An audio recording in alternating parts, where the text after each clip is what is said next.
Jasmine Washington stands frozen in the narrow airplane aisle as passengers stare in shocked silence. The flight attendant, Rebecca, lies about Jasmine's first-class ticket being invalid. Jasmine declares she's canceling the entire flight, revealing she's the airline's new chief operating officer on an undercover evaluation. Rebecca's face drains of color. Before I dive into this shocking story of discrimination and its consequences, drop a comment letting me know where you're watching from. Hit that like button and subscribe to see more stories of people standing up against injustice and making real change in the world. Jasmine Washington wasn't just any passenger boarding Skywave Airlines Flight 2867 from Atlanta to San Francisco that Wednesday morning. A Harvard Business School graduate with 15 years in the aviation industry, she had recently been appointed Chief Operating Officer of Skywave after the company faced mounting criticism about its corporate culture. The board had specifically hired her to address a troubling surge in customer complaints, particularly those concerning racial discrimination. The numbers don't lie, Malcolm Robbins, her executive assistant, had said during their morning briefing 3 days earlier. He slid a tablet across the polished conference table in Jasmine's new corner office. Complaints from black passengers have increased 47% in the last quarter alone. Jasmine scrolled through the data, her brow furrowing. And what's been done about these complaints? That's just it, Malcolm replied, adjusting his glasses. Very little. Most are dismissed as misunderstandings or passenger sensitivity. No systemic investigation has been conducted. Jasmine set the tablet down, her decision made. Then I'll conduct one myself. That's how Jasmine found herself planning an undercover evaluation of the airline service. She would experience Skywave as a regular customer, no executive perks, no special treatment, no advance notice to staff. Just a black woman traveling first class, like thousands of others every day. The morning of the flight, Jasmine dressed deliberately casual in dark jeans, a simple blouse, and minimal jewelry. She pulled her hair back in a neat bun and wore just enough makeup to look polished but not ostentatious. Nothing about her appearance screamed executive, and that was precisely the point. Atlanta International Airport buzzed with the usual morning chaos as Jasmine wheeled her carry-on through the terminal. She observed operations with a professional eye, noting efficiency at security checkpoints, staff interactions with diverse passengers, and overall airport management. So far, nothing flagged her attention, the normal frustrations of air travel seemed evenly distributed. Malcolm met her at a coffee shop near her gate, maintaining the pretense of a casual meeting rather than an official one. Your boarding pass, he said, sliding a folded printout across the table while passing her a latte. First class, seat 3A, as requested. Purchased through normal channels, no executive discount codes or corporate account. Jasmine tucked the boarding pass into her purse. And the rest of the evaluation team? Already in position. 2 quality assurance specialists on your flight, 3 more monitoring customer service communications related to this route. Everything set. Malcolm hesitated, then added, just be prepared. The statistics suggest you may encounter resistance. That's exactly what I'm testing, Jasmine replied, taking a sip of her coffee. If Skywave treats all passengers equally, I'll have a pleasant, uneventful flight. If not. She left the thought unfinished. As Malcolm departed, Jasmine remained at the cafe table, observing the check-in counter for her flight. The gate agent, a young man whose name tag read Terrence, processed passengers efficiently. But something caught her attention, the subtle difference in his demeanor. White passengers received eye contact, casual conversation, and friendly smiles. Black passengers received politeness, but it was perfunctory, mechanical. When her boarding group was called, Jasmine approached the counter, boarding pass and ID in hand. Terrence's smile tightened almost imperceptibly as she approached. Good morning, Jasmine said warmly. Morning, he replied, not matching her tone. Boarding pass. No, good, before morning. No, please, before requesting her pass. Small things, perhaps, but Jasmine had been trained to notice such details. She handed over her documents. Terence's eyebrows lifted slightly as he scanned her first-class ticket, a momentary surprise quickly masked by professional detachment. "Thank you, Ms. Washington. Enjoy your flight." No casual conversation. No, "have a nice flight," or "welcome aboard." Just the bare minimum of professional courtesy. As Jasmine made her way toward the jetway, she noticed two white businessmen who had been behind her in line receiving a much warmer send-off, complete with jokes about San Francisco weather and recommendations for restaurants. The evidence was mounting, but Jasmine remained objective. Perhaps Terence was just having a moment. Perhaps she'd caught him during a lull in his customer service energy. The real test would be on board. What she didn't know as she approached the aircraft door was just how definitive that test would be. The jetway stretched before Jasmine like a gauntlet, fluorescent lights creating harsh shadows as she rolled her carry-on toward the aircraft. Ahead, she could see the Skywave Airlines cabin crew greeting passengers at the door, the critical first impression that set the tone for the entire flight experience. Two flight attendants stood at the entrance. A tall man with salt and pepper hair whose name tag identified him as Gregory, and a blonde woman with a tight smile whose tag read Rebecca. Gregory welcomed each passenger with the same practiced warmth. Rebecca, however, seemed to be conducting her own invisible sorting process, her greeting varying subtly depending on who stepped across the threshold. As Jasmine approached, she activated the voice recorder application on her phone, a standard practice during her evaluations. She observed Rebecca's expression shift, the professional smile becoming just a fraction less genuine, her eyes conducting a rapid assessment. "Welcome aboard," Rebecca said, her tone noticeably cooler than it had been for the elderly white couple ahead of Jasmine. "Thank you," Jasmine replied with genuine warmth, meeting Rebecca's eyes directly. "I'm looking forward to the flight." Rebecca's gaze flicked to Jasmine's boarding pass, lingering on the one that designated first class. Something hardened in her expression, but she merely nodded and gestured toward the left. "First class is to your left," she said, her tone carrying a subtle note of skepticism. Behind Jasmine, a tall white man in an expensive suit approached the door. Immediately, Rebecca's demeanor transformed. "Good morning, sir. Welcome aboard Flight 2867 to San Francisco. First class is to your left, and I'll be taking care of you today. Can I help you with that bag?" The contrast was striking, and Jasmine noted it carefully in her mental evaluation. The businessman, Darren Thompson, seemed to notice it too, his eyes meeting Jasmine's briefly in a moment of uncomfortable recognition. As Jasmine made her way down the narrow first-class aisle, she became aware of being watched. Other passengers, predominantly white, predominantly male, tracked her progress with varying degrees of subtlety. A woman with warm brown skin and a Spanish accent, later identified as Alicia Rodriguez, offered Jasmine a small smile of solidarity from across the aisle. Jasmine had almost reached her seat when she noticed an elderly black man already seated in the first-class cabin. Gerald Wilson, as she would later learn, was a retired doctor who flew frequently between Atlanta and San Francisco to visit his grandchildren. He nodded to Jasmine with the weary acknowledgement of someone who recognized a shared experience. "Miss?" Rebecca's voice came from behind, startling in its proximity.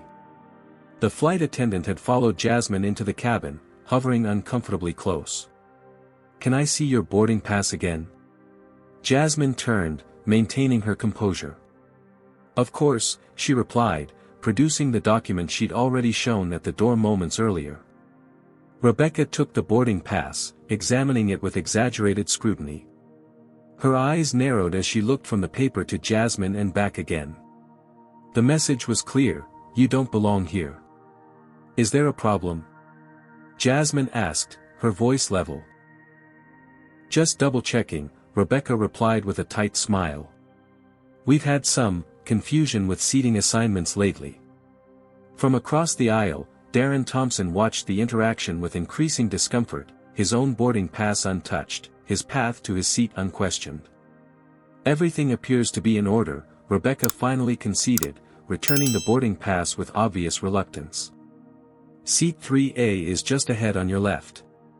"Thank you," Jasmine said, taking back her documentation. As she continued toward her seat, Jasmine could hear Rebecca's dramatically different tone as she greeted the passengers behind her. "Mr. Thompson. So lovely to have you with us again. Can I get you a pre-departure beverage once you're settled?" Jasmine stowed her carry-on in the overhead compartment and settled into the spacious first-class seat, her mind processing the interactions she'd observed. Was this the experience that thousands of black passengers faced when flying Skywave? The subtle questions, the double checks, the implicit messaging that they didn't belong in premium cabins? As she fastened her seatbelt, Jasmine noticed Gerald Wilson watching her with knowing eyes. "First time in first class?" he asked quietly. "No," Jasmine replied. "You?" 30 years of flying this route, at least 100 times in first class," he said. "And every single time, they check my boarding pass twice. Sometimes 3 times." Jasmine nodded. "Has it gotten any better over the years?" Gerald gave a soft, humorless laugh. "They've gotten more subtle. That's about it." Their conversation was interrupted as Rebecca approached, her expression tightly controlled as she addressed Gerald. "Sir, the captain has requested that we verify all first-class documentation again. There seems to be some confusion in the system today." Gerald sighed, producing his boarding pass without comment. He'd been through this routine before. Jasmine felt a slow burn of indignation rising within her. The system confusion seemed suspiciously targeted. But she remained professional, observing and documenting rather than confronting. The real test was yet to come. And come it would, more dramatically than even she had anticipated. The pre-departure hustle continued around Jasmine as flight attendants prepared the cabin for takeoff.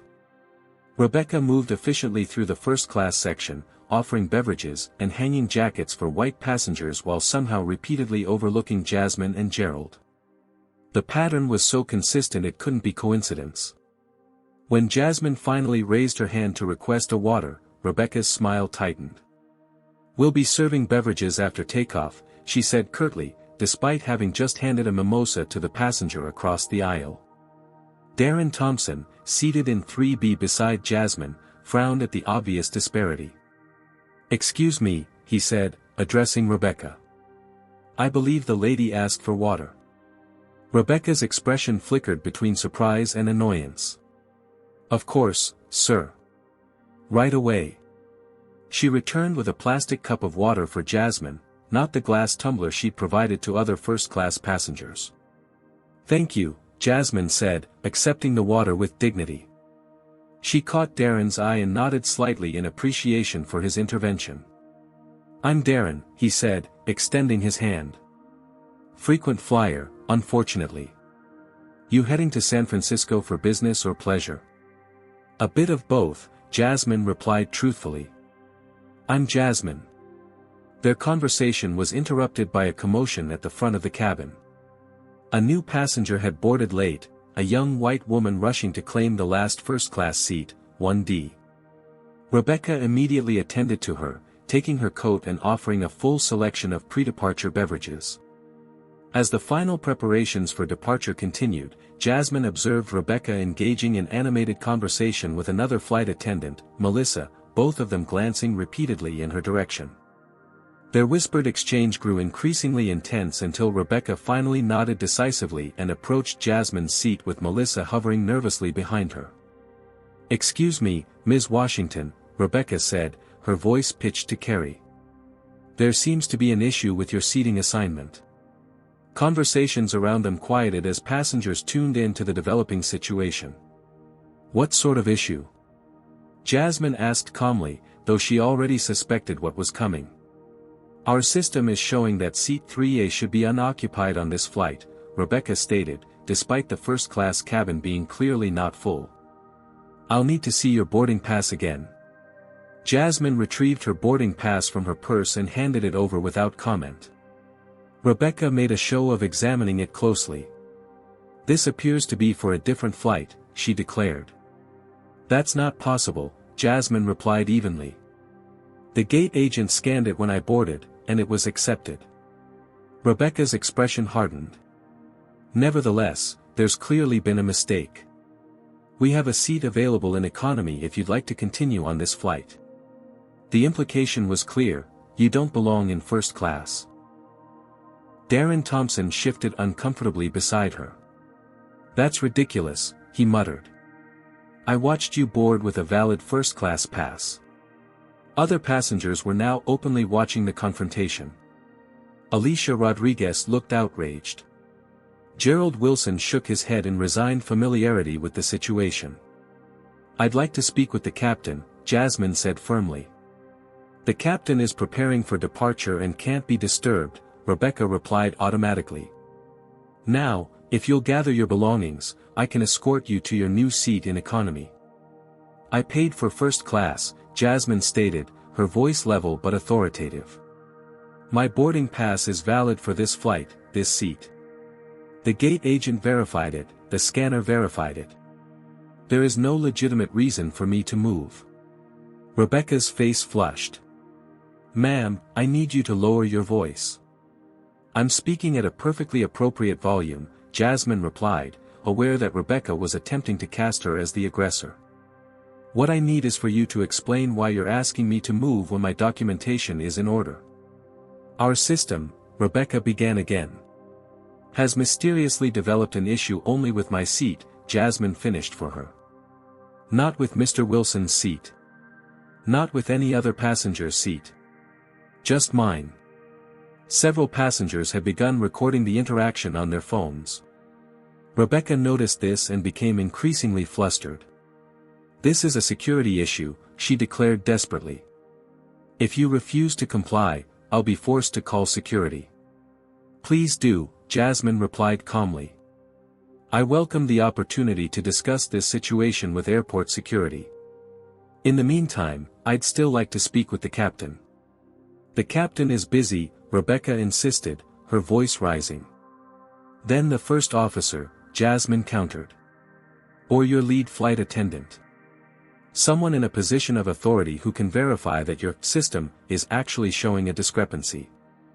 Rebecca's composure finally cracked. Look, we all know what's happening here. There's been a mistake with your ticket, and there's a perfectly good seat in economy where you belong. Why are you making this so difficult? The cabin went silent. The phrase, where you belong, hung in the air, its implication unmistakable. Darren Thompson stood up. I'd like to speak with the captain as well. This is unacceptable.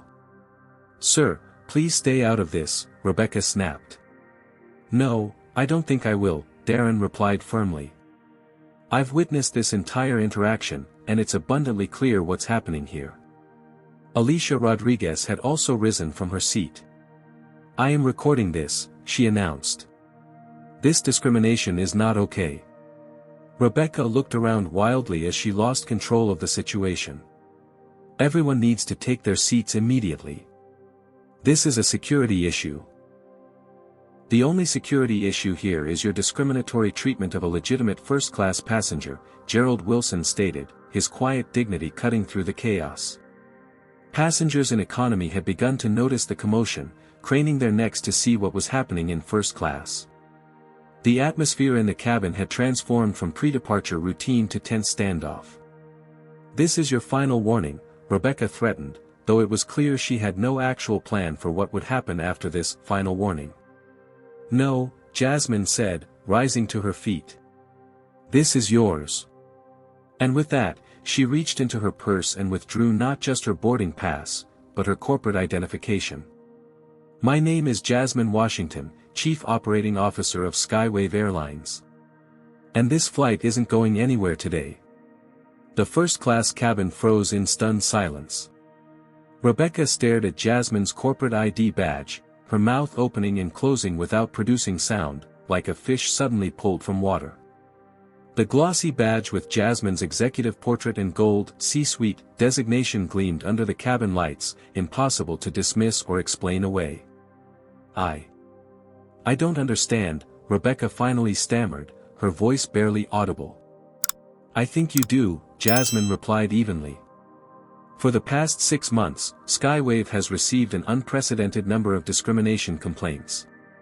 The board hired me specifically to address this issue. Today, I was conducting an undercover evaluation of our service quality." She gestured around the cabin. "And you have failed that evaluation spectacularly." As if on cue, the cockpit door opened, and Captain James Brooks emerged, alerted by the commotion. His eyes widened in recognition. "Ms. Washington? I didn't realize you were on this flight." "That was intentional, Captain Brooks," Jasmine explained. "I needed to experience our service as a regular passenger would." She turned back to Rebecca. "Unfortunately, what I experienced was blatant discrimination." Rebecca's face had drained of all color. "I didn't. It was a system error." "Was it a system error when you checked my boarding pass twice but not those of white passengers?" Jasmine asked. "Was it a system error when you served pre-departure beverages to everyone except me and Mr. Wilson? Was it a system error when you claimed my valid first-class seat should be unoccupied despite this cabin not being full?" Captain Brooks's expression darkened as he processed the situation. "Rebecca, is this true?" Before Rebecca could respond, Jasmine continued.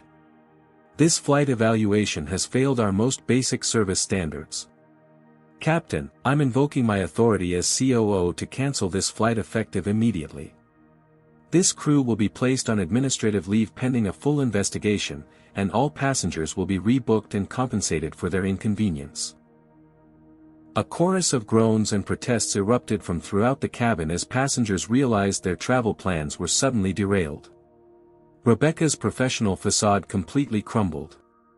"You can't do this. It's one misunderstanding. You're overreacting." "It's not one misunderstanding," Gerald Wilson interjected quietly. "It's the same misunderstanding I've experienced for 30 years. Captain Brooks nodded solemnly. "I stand by the company's decision, Ms. Washington. We'll begin deboarding procedures immediately." Rebecca, desperate now, clutched at Jasmine's arm. "Please, you don't understand. I need this job. I have bills, a mortgage." "Perhaps you should have considered that before deciding which passengers belonged in first class," Jasmine replied, gently but firmly removing Rebecca's hand. Jasmine turned to address the now restless cabin.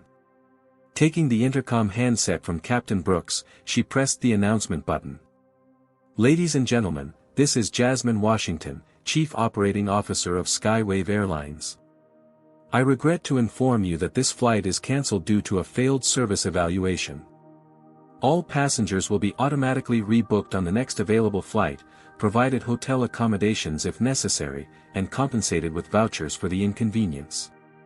I apologize for the disruption to your travel plans, but Skywave is committed to providing respectful, equitable service to all our passengers, without exception. Today, we failed to meet that standard." As murmurs spread throughout the cabin, Jasmine lowered the handset and turned to face the gathering of witnesses to this extraordinary moment. "What do you think about Jasmine's decision to cancel the entire flight? Was it justified or an overreaction? Comment number 1 if you think she made the right call standing up against discrimination, even at the cost of inconveniencing other passengers. Like this video if you believe more executives should experience their company's services firsthand like Jasmine did. And don't forget to subscribe to see what happens next in this shocking confrontation. Speaking of what happens next, what do you think the aftermath will be for Rebecca and the airline? Will this incident lead to real change, or will it be swept under the rug once the immediate crisis passes? Let's find out as our story continues. The deboarding process unfolded in barely contained chaos.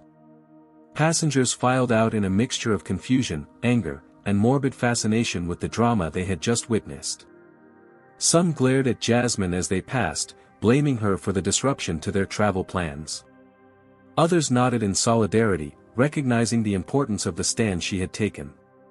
Jasmine remained at the front of the aircraft, maintaining her composure as she personally apologized to each passenger. Captain Brooks stood beside her, lending the weight of his authority to her decision. Rebecca had been quickly whisked away by other crew members, her face streaked with mascara from barely contained tears. In the terminal, the scene escalated as frustrated travelers surrounded gate agents demanding immediate rebooking. Jasmine spotted Malcolm pushing through the crowd, flanked by two women she recognized from HR and a man from the legal department. "We came as soon as we got your text," Malcolm said, reaching her side. "Is it as bad as you indicated?" "Worse," Jasmine replied quietly. "Clear discrimination, documented by multiple witnesses, including myself. And it wasn't just one crew member, there were systemic failures at multiple touchpoints." Malcolm winced. "The board isn't going to like this." "The board hired me to fix a problem," Jasmine replied firmly. "Sometimes fixing requires breaking first." She turned to the HR representatives. "I need a conference room secured immediately. We'll need statements from key witnesses before they disperse." Within 30 minutes, Jasmine had established an impromptu command center in a private airport conference room. Malcolm coordinated with customer service to expedite rebookings while the HR team prepared to take statements. Rebecca sat alone at one end of the conference table, still in her uniform but with her wings pin removed, a symbolic stripping of her authority. Her earlier panic had given way to a hollow-eyed resignation as the full consequences of her actions began to sink in. Darren Thompson was the first witness to provide a statement. The businessman entered the conference room with purposeful strides, taking a seat across from the HR representatives. "Mr. Thompson, we appreciate your willingness to provide a statement," began Sandra Chen from HR. "Could you please describe what you observed on Flight 2867 today?" Darren leaned forward. "I watched a textbook case of racial discrimination unfold right beside me. The flight attendant, Rebecca, treated Ms. Washington differently from the moment she boarded. Different tone, different level of service, different standard of proof for her right to be in first class." He shook his head in disgust. "I travel over 100,000 miles annually with various airlines. I've seen subtle bias before, but this was blatant." As Darren concluded his statement, Alicia Rodriguez entered, phone in hand. "I have video," she said without preamble. "From when the flight attendant tried to move Ms. Washington to economy." The legal representative perked up immediately. "Ms. Rodriguez, that would be extremely helpful evidence. Would you be willing to share that recording with the company?" "That's why I'm here," Alicia replied. "This needs to be addressed, not just today but permanently." Throughout the afternoon, a procession of witnesses provided statements. Some passengers reported similar experiences on previous Skywave flights. Others described observing the different treatment of passengers of color throughout the boarding process. Most compelling was Gerald Wilson, who arrived last, leaning on a cane he hadn't used on the aircraft. "I've been flying first class on this airline since before it was called Skywave," he said quietly. "Back then, the discrimination was overt.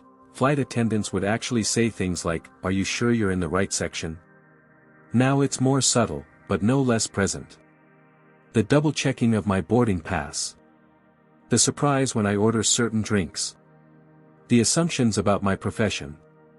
He fixed his gaze on Jasmine. "This has been going on for decades. The question is, what makes today different?"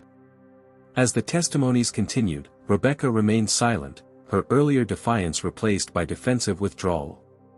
When finally asked to explain her actions, she retreated behind a wall of procedural justifications. "I was following protocol for suspected boarding pass irregularities," she insisted, though she couldn't explain why those irregularities seemed to apply only to certain passengers. "Is there documentation of this protocol?" Jasmine asked. Rebecca hesitated. "It's understood procedure." "Understood by whom?" Jasmine pressed. "Senior flight attendants," Rebecca replied vaguely. "It's just how things are done." This passive admission of systemic bias was perhaps more damning than any individual act of discrimination. It suggested a culture where bias had become so normalized it didn't require explicit instructions, it was simply how things are done. As the conference room emptied, Jasmine found herself face to face with Rebecca for the first time since the aircraft. "Do you understand why your actions today were unacceptable?" Jasmine asked directly. Rebecca's jaw tightened. "I was just doing my job." "Your job is to provide equal service to all passengers, regardless of race, gender, or any other characteristic," Jasmine corrected. "Not to decide who belongs in which cabin based on your personal biases." "It wasn't about race," Rebecca protested weakly. "It was about the system." "The system you couldn't actually show anyone," Jasmine noted. "The system that somehow only flagged certain passengers." "That system?" Rebecca fell silent, her defense crumbling under scrutiny. As the impromptu investigation wrapped up, Malcolm approached Jasmine with a grim expression. "Social media's exploding. Someone uploaded video of the confrontation. It's gone viral with the hashtag #FlyingWhileBlack." Jasmine nodded, unsurprised. "The board meeting I requested?" "Scheduled for 5 p.m. at headquarters," Malcolm confirmed. "Transportation is waiting." As Jasmine gathered her materials, Gerald Wilson approached one last time. "Ms. Washington," he said quietly, "thank you for what you did today. But the real test isn't what happens on one flight. It's what happens next." Jasmine met his gaze steadily. "I understand, Mr. Wilson. And I give you my word, what happens next will be different." As she left the airport, flanked by her team, Jasmine knew she was walking into a corporate firestorm. But for the first time in Skywave's history, that fire might actually forge something better from the ashes of exposed discrimination. The Skywave Airlines headquarters in downtown Atlanta projected an image of serene corporate confidence. Its glass and steel facade reflected the late afternoon sun as Jasmine's car pulled into the executive parking area. But behind that gleaming exterior, chaos reigned. Jasmine could feel it the moment she stepped into the lobby, the heightened tension, the nervous glances from staff who had clearly heard about the morning's events. Her executive assistant Malcolm kept pace beside her, updating her in hurried whispers as they moved toward the elevator. "Stock is down 4% already on the news," he reported. "PR has been fielding calls non-stop from every major network and publication. The video has over 2 million views and counting." "Board members?" Jasmine asked, stepping into the private executive elevator. "All en route or already here?" "None happy." Malcolm grimaced. "Howard Blackwell is particularly vocal." Jasmine nodded, unsurprised. Howard Blackwell, the longest-serving board member, represented the old guard of the airline industry, men who viewed diversity initiatives as necessary evils rather than vital transformations. "And Rebecca?" "HR has her in a holding pattern. The union rep arrived about an hour ago. They're waiting on the outcome of the board meeting." The elevator doors opened directly into the executive floor's reception area, where Jasmine was immediately intercepted by Valerie Chang, Skywave's harried director of public relations. "We need to issue a statement immediately," Valerie insisted, falling into step with them. "Social media is crucifying us. CNN is running the story at the top of the hour." "No statement until after the board meeting," Jasmine replied firmly. "I won't have my response undermined or watered down by committee." Valerie looked like she might argue further, but something in Jasmine's expression stopped her. Instead, she handed over a tablet. "These are the hashtags currently trending. #FlyingWhileBlack is the primary one, but #Skywave discrimination and #Boycott Skywave are gaining traction fast." Jasmine scanned the social media firestorm as she continued toward the boardroom. The video, captured by Alicia Rodriguez, had been edited to focus on the most damning moments of the confrontation, Rebecca suggesting Jasmine belonged in economy, the double-checking of her boarding pass, the threat to call security. Without context, it looked even worse than it had in person. "Damage control options?" Jasmine asked, returning the tablet.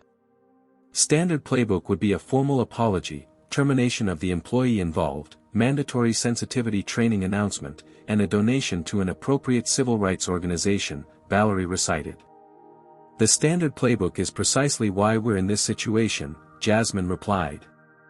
We need systemic change, not performative damage control. They reached the boardroom doors, where Malcolm gave Jasmine's arm a supportive squeeze before peeling off to his adjacent office. Valerie hung back, clearly excluded from the high-level meeting to come. Jasmine straightened her shoulders and pushed open the heavy wooden doors. The Skywave Board of Directors, 11 men and 2 women, predominantly white, sat around the massive conference table. Conversation ceased abruptly as she entered. At the head of the table, CEO Richard Harrington gestured to the empty chair at his right. Jasmine, he said, his tone carefully neutral. We've been waiting. I apologize for the delay, she replied, taking her seat. I was securing witness statements while they were still fresh. Yes, about that, Howard Blackwell interjected from across the table. Would you care to explain why you unilaterally decided to cancel a full commercial flight, strand 300 passengers, and generate what might be the worst PR crisis this company has faced in a decade? Jasmine met his gaze evenly. I'd be happy to explain, Howard. But first, I'd like to present the evidence. Over the next 30 minutes, Jasmine methodically laid out what she had observed and experienced, the discriminatory treatment, the escalating confrontation, the systemic failures at multiple levels. She played selected clips from witness videos and read excerpts from their statements. This isn't an isolated incident, she concluded. This is a culture of discrimination that has become so normalized within our company that employees don't even recognize it as wrong anymore. They call it protocol or procedure, but what it really amounts to is racial profiling of our own paying customers. Silence followed her presentation, broken only by the sound of Richard Harrington tapping his pen against the polished table. Even if everything you've presented is accurate, Howard finally said, canceling an entire flight seems like an extreme overreaction. Couldn't this have been handled more discreetly? Discreetly, Jasmine repeated, letting the word hang in the air. You mean swept under the rug? Hidden away with a private reprimand and a form letter of apology? That's exactly how we've been handling these incidents for years, Howard, and it's precisely why they continue to happen. She stood, commanding the room's attention, and displayed a series of graphs on the boardroom's main screen. These are our customer satisfaction metrics, broken down by demographic. Notice anything? The disparity was impossible to ignore. Black passengers consistently reported lower satisfaction scores across every service category. And here, she continued, advancing to the next slide, are our customer retention rates. We lose black first-class passengers at 3 times the rate of white passengers. That represents millions in lost revenue annually. Richard Harrington leaned forward. What are you suggesting, Jasmine? I'm not suggesting anything, she replied firmly. I'm telling you what needs to happen. Skywave requires a complete overhaul of its training programs, service protocols, and corporate culture. Starting today. Howard Blackwell scoffed. And you propose to lead this overhaul? That's precisely what you hired me to do, Jasmine reminded him. Unless you prefer, I tender my resignation and take what I've learned about Skywave's practices to the Department of Transportation. The threat hung in the air, its implications clear to everyone present. A DOT investigation would make today's social media crisis look like a minor hiccup. That won't be necessary, Richard interjected smoothly, shooting Howard a warning glance. The board brought you on specifically to address these issues. We should give you the latitude to do so. He turned to the other directors. Wouldn't you agree? One by one, the board members nodded, some more reluctantly than others. Howard Blackwell remained the lone holdout, his expression thunderous. And what about Rebecca Martin? He demanded. Are we firing a 20-year employee based on one incident? This wasn't one incident, Jasmine corrected. This was simply the incident that was caught on camera and went viral. HR has already pulled Ms. Martin's file. There are 7 previous complaints of similar behavior, all dismissed without serious investigation. Howard fell silent, his opposition deflated by this new information. I'll need full authority to implement necessary changes, Jasmine continued, pressing her advantage. New training programs, revised service protocols, external auditing of our practices, and a complete restructuring of how we handle discrimination complaints. Richard Harrington looked around the table, reading the room. Whatever his personal feelings, he was first and foremost a pragmatist. The board's mood had shifted decisively in Jasmine's favor. I believe Ms. Washington has made a compelling case, he announced. I move that we authorize her to implement the changes she deems necessary to address this situation, subject to quarterly progress reviews by the board. The motion passed with only Howard abstaining. As the meeting concluded and board members filed out, Richard held Jasmine back with a light touch on her arm. That was well played, he said quietly once they were alone. But you've made powerful enemies today. Howard has friends throughout the industry. I didn't take this job to make friends, Jasmine replied. I took it to make change. Richard's expression was unreadable. Just be careful. The airline industry can be unforgiving to reformers. As Jasmine left the boardroom, she found Malcolm waiting, his expression cautiously hopeful. Well, he asked. We got what we needed, she confirmed. Now the real work begins. She glanced at her watch, barely 12 hours had passed since she'd boarded that flight in Atlanta. In that short time, she'd exposed decades of institutional bias, generated a national conversation about discrimination in air travel, and secured a mandate for sweeping reform. But as she headed toward her office to begin drafting those reforms, Jasmine knew the hardest part still lay ahead. Changing policy was one thing. Changing hearts and minds was quite another. Darkness had fallen by the time Jasmine's car service dropped her at her Buckhead apartment. The day's adrenaline was finally wearing off, leaving her bone-tired as she kicked off her shoes just inside the door. Without bothering with the lights, she moved through the familiar space to her kitchen, pouring a glass of water before sinking onto her sofa. For the first time since that morning's confrontation, she was alone with her thoughts. Her phone buzzed relentlessly, media requests, social media notifications, messages from friends and family who had seen the viral video. She silenced it without looking, needing this moment of quiet reflection. The apartment's floor-to-ceiling windows offered a panoramic view of Atlanta's glittering skyline, the city where she'd been born and raised, where her parents had participated in civil rights marches decades before she was born. What would they think of today's events? Almost on cue, her landline rang, the private number only family knew. She smiled faintly as she answered. I was wondering when you'd call, Dad. William Washington's deep chuckle came through the line. Your mother and I have been watching the news all day. Our daughter, the viral sensation. Not exactly how I planned to make headlines, Jasmine admitted. Plans rarely survive contact with reality, her father replied, his tone growing serious. Are you okay, baby girl? The simple question cracked something in Jasmine's carefully maintained composure. Her eyes burned with sudden tears. I don't know, she answered honestly. It needed to happen. I don't regret it. But it takes something out of you, her father finished. Fighting these battles always does. William Washington knew this truth intimately. As one of the first black executives at a major Southern bank in the 1970s, he'd faced discrimination far more overt than what Jasmine had experienced today. Your mother wants to know if you've eaten, he said, lightening the moment. Jasmine laughed despite herself. Tell Mom I'm fine. I'll grab something later. She won't like that answer, William warned. Expect her to show up tomorrow with enough food to feed your entire office. After promising to call them in the morning, Jasmine hung up and let her head fall back against the sofa cushions. The conversation had centered her, reminding her of the broader context of her actions today.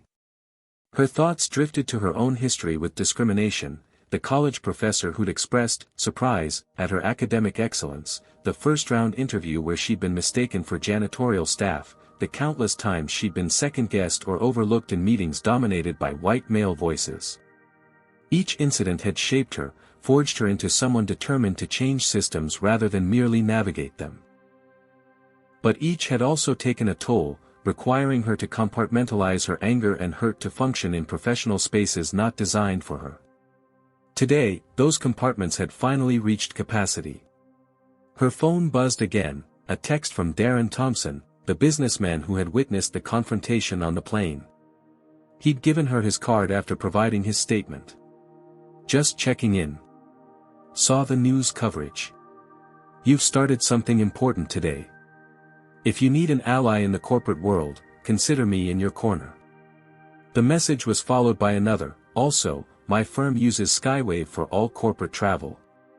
2.3 million in annual bookings. I've informed our travel department will be watching the changes you implement very closely. Jasmine smiled. Allies in unexpected places. Another notification appeared, an email from Gerald Wilson, the elderly black passenger. The subject line read simply, "Thank you." The body contained just one line, "My grandchildren will fly in a different world because of what you did today." These messages offered counterbalance to the others flooding in, the hate mail, the threats, the social media users calling her oversensitive or claiming she'd played the race card. The inevitable backlash had begun almost immediately, with conservative commentators questioning her motivations and minimizing the discrimination she'd experienced. Her phone rang again, Malcolm this time. She considered letting it go to voicemail but decided against it. If he was calling this late, it must be important. "We've got a situation," he said without preamble. Rebecca Martin gave an interview to Channel 7 News.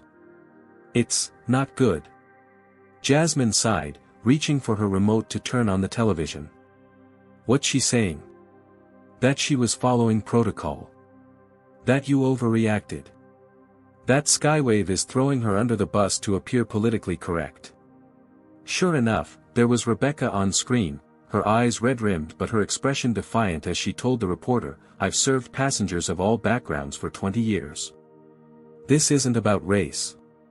It's about a new executive making an example of a dedicated employee to advance her own agenda." Jasmine watched the interview with a strange detachment. Rebecca truly didn't see what she had done wrong. That was perhaps the most troubling aspect of the entire situation.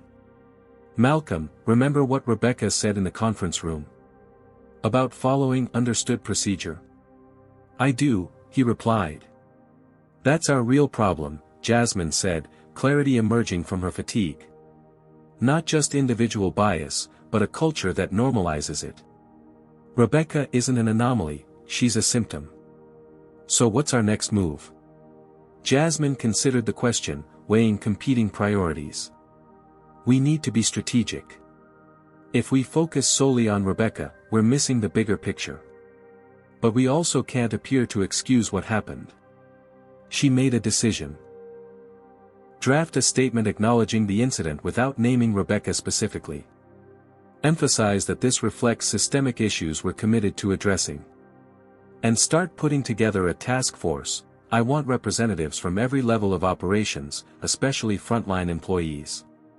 "What about the union?" Malcolm asked. "They're already preparing to fight any disciplinary action against Rebecca. Schedule a meeting with union leadership for tomorrow morning," Jasmine replied.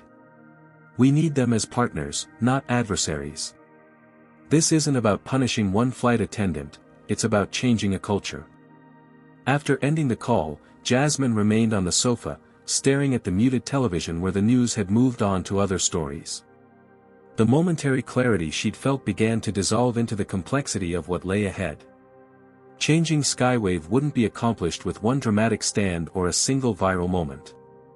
It would require sustained, unglamorous work, revising training materials, establishing new accountability measures, rebuilding trust with customers and employees alike. And all of it would face resistance from those invested in the status quo. As she finally rose to prepare for bed, Jasmine caught her reflection in the window glass, a solitary figure against the backdrop of the city lights. The woman who had boarded that flight this morning had been testing a hypothesis about her company's culture. The woman returning home tonight carried the weight of confirming it. But she also carried something else, a mandate for change and the authority to implement it. Today had been a crucible, but from it emerged a clearer purpose and a stronger resolve. As she drifted toward sleep, Jasmine's thoughts returned to Gerald Wilson's email, "My grandchildren will fly in a different world because of what you did today." That different world wouldn't arrive overnight. But after today, its journey had undeniably begun. 3 weeks after the incident that had catapulted Skywave Airlines into an unwanted spotlight, Jasmine stood at the front of the company's largest training facility, surveying the assembled flight crews. Faces, some receptive, others guarded, looked back at her from rows of seats that mimicked an aircraft cabin. "The easy thing," she began, her voice carrying through the room without need of a microphone, "would be to blame a single employee for what happened 3 weeks ago. To call it an isolated incident, fire the person responsible, and declare the problem solved." She paused, making eye contact with several attendees. That would also be a lie. A murmur ran through the audience. Some shifted uncomfortably in their seats. The truth is more challenging. What happened on that flight wasn't an anomaly, it was the predictable outcome of systemic issues within our company culture. Issues that have gone unaddressed for too long. Behind Jasmine, a screen displayed Skywave's new initiative, Equal Skies. Building a culture of inclusion. The logo featured a gradient of skin tones forming the company's signature blue hue. Starting today, every Skywave employee will participate in this comprehensive training program. Not because we think you're all biased, she clarified, but because we all, myself included, have unconscious biases that affect our interactions and decisions. The program Jasmine had developed was unlike the typical corporate diversity training, those perfunctory PowerPoint presentations that employees endured rather than engaged with. Instead, she had brought in experts in unconscious bias, behavioral psychology, and customer experience design to create something truly transformative. Dr. Elaine Chen, a renowned diversity consultant, stepped forward to explain the approach. "This isn't about making anyone feel guilty," Dr. Chen assured the audience. "It's about awareness and tools. Understanding how biases form, recognizing them in action, and developing concrete strategies to ensure they don't impact your professional decisions."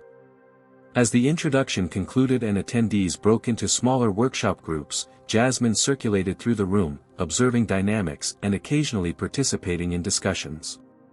The responses varied widely. Some employees leaned in eagerly, relieved that long-standing issues were finally being addressed. Others sat with arms crossed, radiating skepticism or defensiveness. During a coffee break, a senior flight attendant named Michael approached Jasmine in the hallway. "I've been with Skywave for 22 years, he said without preamble. "And I've watched colleagues treat passengers differently based on race, gender, appearance, you name it. I've reported it through proper channels more times than I can count." He shook his head. "Nothing ever changed. Until now." "Why do you think that is?" Jasmine asked. Michael considered the question. "Because before, it was just paperwork. A form that disappeared into HR. Now there's a face to it, yours. And consequences that actually matter." This insight confirmed Jasmine's next initiative. That afternoon, she unveiled a new reporting system for passengers and employees to document instances of discrimination or bias. Unlike the previous process, reports would be reviewed by an independent committee including external experts, and submitters would receive follow-up on actions taken. Accountability requires transparency, Jasmine explained to the assembled team leaders. No more reports vanishing into administrative black holes. Not all the changes were met with such understanding. The pilots' union representatives pushed back against new evaluation metrics that included assessment of their interactions with diverse crew members. "We're focused on flying the aircraft safely," argued Captain Reynolds, a veteran pilot with decades of experience. "This feels like mission creep." Jasmine countered calmly, "A cockpit where certain crew members feel unwelcome or unheard isn't operating at peak safety. The culture we create affects every aspect of our operation, including safety." Throughout these challenging weeks, Jasmine made a point of spending time with the passengers who had witnessed the original incident. Gerald Wilson, the elderly black first-class regular, became something of an informal advisor, sharing his decades of observations about discrimination in air travel. "The small things matter most," he told her during lunch in the Skywave executive dining room. "It's not usually about being denied service outright. It's the tone of voice. The extra questions. The subtle message that you don't quite belong." Jasmine had incorporated these insights into the training program, emphasizing the cumulative impact of microaggressions that might seem insignificant in isolation. Perhaps the most significant change came in staffing. After an extensive search, Jasmine appointed Jordan Baker, a black woman with 15 years of experience in premium cabin service, as the new head of in-flight training. Jordan's first task was to review and revise the understood procedures that Rebecca had cited, the unwritten rules that had allowed discrimination to flourish under the guise of professional discretion. "If it's not written down, it's not a procedure," became Jordan's mantra as she standardized service protocols to ensure consistent treatment of all passengers. The changes weren't limited to Skywave's internal operations. Jasmine initiated partnerships with historically black colleges and universities to create pipelines for diverse talent in aviation. She established a customer advisory board specifically focused on the experiences of passengers of color. And she commissioned an industry-wide study on discrimination in air travel, positioning Skywave as a leader in addressing an issue many competitors preferred to ignore. These initiatives didn't go unnoticed. Trade publications highlighted Skywave's transformation. Competitors began examining their own practices, if only to avoid similar public relations crises. And regulatory agencies, long criticized for minimal enforcement of anti-discrimination policies in aviation, announced new compliance reviews prompted in part by Skywave's voluntary disclosures. Not all the feedback was positive. Social media remained divided, with some users praising the changes while others dismissed them as woke virtue signaling. Conservative commentators accused Jasmine of implementing a radical agenda. And within the company, pockets of resistance persisted, particularly among long-tenured employees who resented the implication that their previous practices had been problematic. During a particularly difficult meeting with regional managers, one supervisor finally voiced what others had been thinking. "With all due respect, Ms. Washington, it feels like we're being punished for one bad employee's actions. Rebecca Martin doesn't represent all of us." Jasmine considered her response carefully. "You're right that Rebecca doesn't represent everyone at Skywave. But ask yourselves this: how did she last 20 years without anyone effectively addressing her behavior? What systems allowed that to happen? Those are the systems we're changing, not because everyone is like Rebecca, but because our organization enabled her." This framing, focusing on systems rather than individuals, gradually shifted the conversation from defensiveness to constructive engagement. Employees began to see themselves not as targets of criticism but as agents of positive change. By the end of the third week, early results showed promise. Customer satisfaction scores among passengers of color had already improved marginally. Employee reporting of problematic behaviors had increased, suggesting greater awareness and willingness to address issues. And applications for employment at Skywave had surged, particularly among diverse candidates attracted by the company's new reputation for addressing bias head-on. As Jasmine reviewed these preliminary metrics in her office late one evening, Malcolm arrived with an unexpected update. "Rebecca Martin has completed her sensitivity training program," he reported. "Her union rep is requesting a meeting to discuss potential reinstatement." Jasmine raised an eyebrow. "What's your assessment?" Malcolm hesitated. "The trainers report she's shown genuine growth. Whether that translates to changed behavior in a high-pressure environment remains to be seen." "Schedule the meeting," Jasmine decided. "But make it clear that any return would be conditional and closely monitored." As Malcolm departed, Jasmine turned to the window, watching a Skywave aircraft making its final approach to Atlanta's airport, its lights cutting through the evening sky. In just 3 weeks, they had begun a transformation that many had deemed impossible.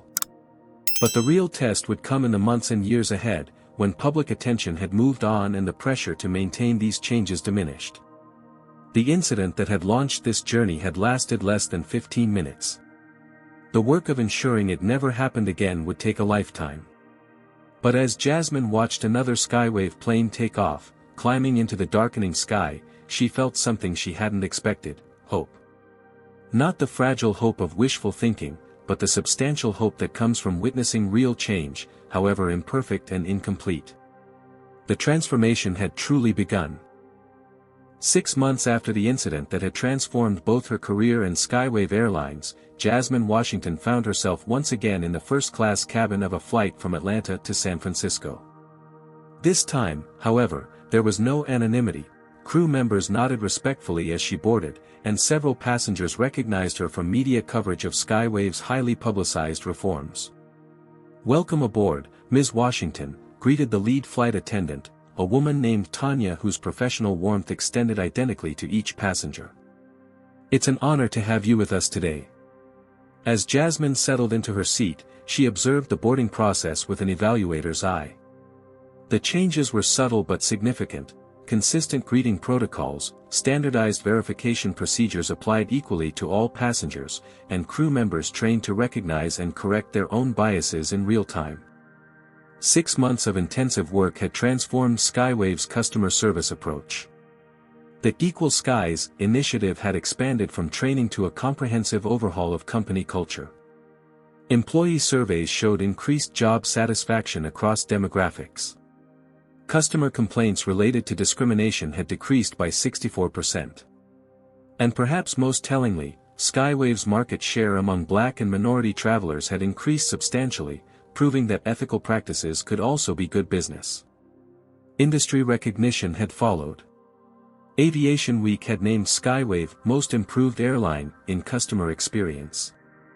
3 competitors had adopted similar anti-bias training programs. And congressional hearings on discrimination in air travel had featured Jasmine as an expert witness, elevating the conversation to a national level. Not all the changes had been smooth. The pilots' union had initially resisted new evaluation metrics until presented with data showing how inclusive cockpit cultures correlated with safety outcomes. Some long-tenured employees had opted for early retirement rather than adapt to new expectations. And a segment of customers, primarily older white men, had vocally declared they would take their business elsewhere, though Skywave's robust booking suggested they were a vocal minority rather than a significant exodus. Jasmine's attention was drawn to a new flight attendant moving confidently through the cabin, Jordan Baker's first successful hire under the revised recruitment protocols. The young woman, Zoe, handled a passenger's complex dietary request with effortless professionalism, a product of the revamped training program that emphasized responsive service for all passengers rather than assumptions based on appearance or status. As the boarding process continued, Jasmine opened her laptop to review the quarterly diversity metrics that had become a standard board presentation. The numbers told a compelling story of transformation. Diverse hiring had increased, promotion patterns had equalized, and retention of minority employees had improved dramatically. Skywave was becoming the employer of choice for aviation professionals from all backgrounds. Her review was interrupted by a familiar voice from the aisle. "Ms. Washington?" Jasmine looked up, momentarily startled. Rebecca Martin stood before her, not in Skywave's uniform but in the navy blue of Continental Airways. Her expression conveyed recognition mixed with obvious discomfort. "Rebecca," Jasmine acknowledged, closing her laptop. "I didn't expect to see you here." "I'm heading back to San Francisco," Rebecca explained, referring to the airline practice of staff traveling as passengers to position for their next assignment. "Continental hired me 3 months ago." An awkward silence followed, heavy with unspoken history. "May I?" Rebecca finally asked, gesturing to the momentarily empty seat beside Jasmine. Jasmine nodded, curious about what her former employee might say. Rebecca sat, her posture rigid. I've been wanting to talk to you, but I wasn't sure if it would be appropriate to reach out. And now? Jasmine prompted. And now it feels like, maybe it's time. Rebecca took a deep breath. After everything happened, I was angry. I blamed you for destroying my career. I convinced myself I was the victim. Jasmine remained silent, allowing Rebecca the space to continue. Part of my onboarding at Continental included their new bias awareness training, which, ironically, was modeled after the program you implemented at Skywave. A rueful smile crossed Rebecca's face. The instructor used our incident as a case study. They didn't name names, but everyone knew. That must have been difficult, Jasmine observed neutrally. It was humiliating, Rebecca admitted. But it was also necessary. She met Jasmine's gaze directly. I've spent 6 months reflecting on my behavior that day, and throughout my career. I've had to confront some uncomfortable truths about myself and my assumptions. And what have you concluded? Jasmine asked. That I was wrong, Rebecca stated simply. Not just about you, but about a lot of things. I treated passengers differently based on race, even when I told myself I wasn't. I applied different standards, asked different questions, made different assumptions. She shook her head.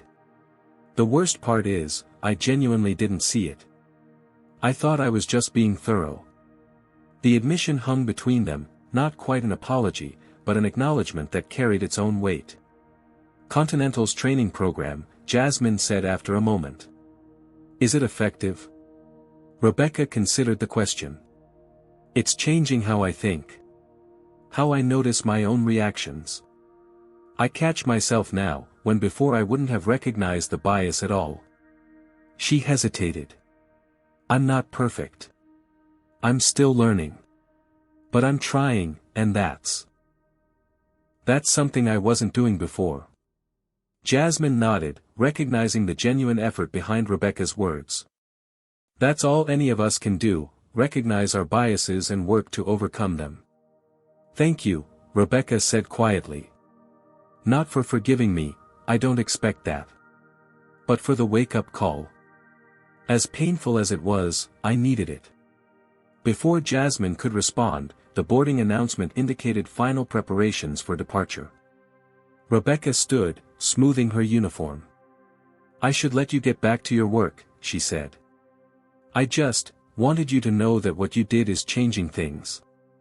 Not just at Skywave, but across the industry. Even for people like me who had to learn the hard way. As Rebecca made her way to her assigned seat in economy, Jasmine reflected on the unexpected encounter. It wasn't a Hollywood resolution, no tearful embrace or instant friendship. But it was something perhaps more valuable, evidence that real change was possible, even in the most resistant hearts and minds. The captain's voice came over the intercom as the aircraft pushed back from the gate. Ladies and gentlemen, welcome aboard Skywave Flight 2867 to San Francisco. My name is Captain Williams, and I'm pleased to be flying with you today. Before we take off, I'd like to acknowledge a special passenger with us, our Chief Operating Officer, Jasmine Washington, whose leadership has transformed not just our airline but our entire industry's approach to inclusive service. We're proud to demonstrate Skywave's commitment to treating every passenger with equal respect and professionalism. A smattering of applause followed this announcement. Jasmine acknowledged it with a small nod, simultaneously appreciative of the recognition and aware that the work remained incomplete.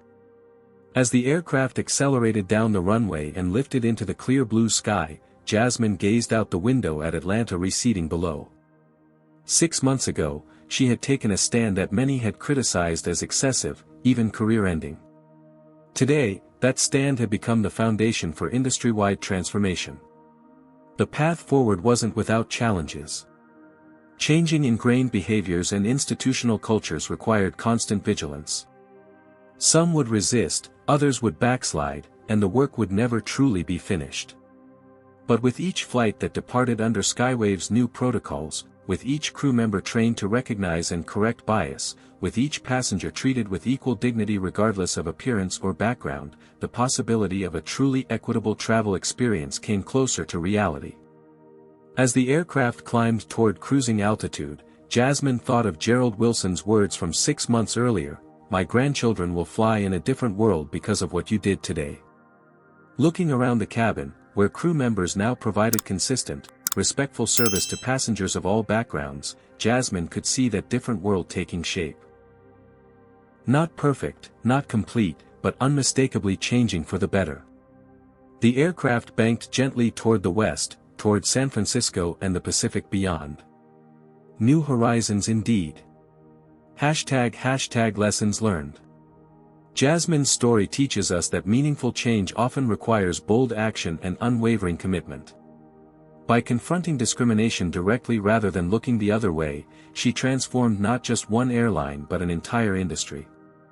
Her journey shows that systemic problems require systemic solutions. Addressing one incident isn't enough when the underlying culture enables bias. The story also highlights how privilege operates invisibly. Rebecca didn't recognize her discriminatory behavior because it was normalized within a system that never questioned it. True transformation requires people to examine their unconscious biases and the unwritten protocols that perpetuate inequality. Perhaps most importantly, we see that change is possible but never instantaneous. It takes continuous effort, institutional commitment, and personal accountability. The work of creating a more equitable world is ongoing. Each victory is meaningful but never the end of the journey. When we stand against discrimination, we create ripples that extend far beyond the initial confrontation. As Gerald Wilson noted, our actions today shape the world future generations will inhabit. What moments have you witnessed where someone stood up against discrimination? Has there been a time when you wished you had spoken up but didn't? Share your experiences in the comments below. If this story resonated with you, please hit that like button and subscribe for more powerful stories about overcoming injustice. Don't forget to share with friends who might need inspiration to take their own stand against discrimination. Thank you for joining me on this journey of reflection, and remember, one person with courage can make all the difference in creating a more equitable world.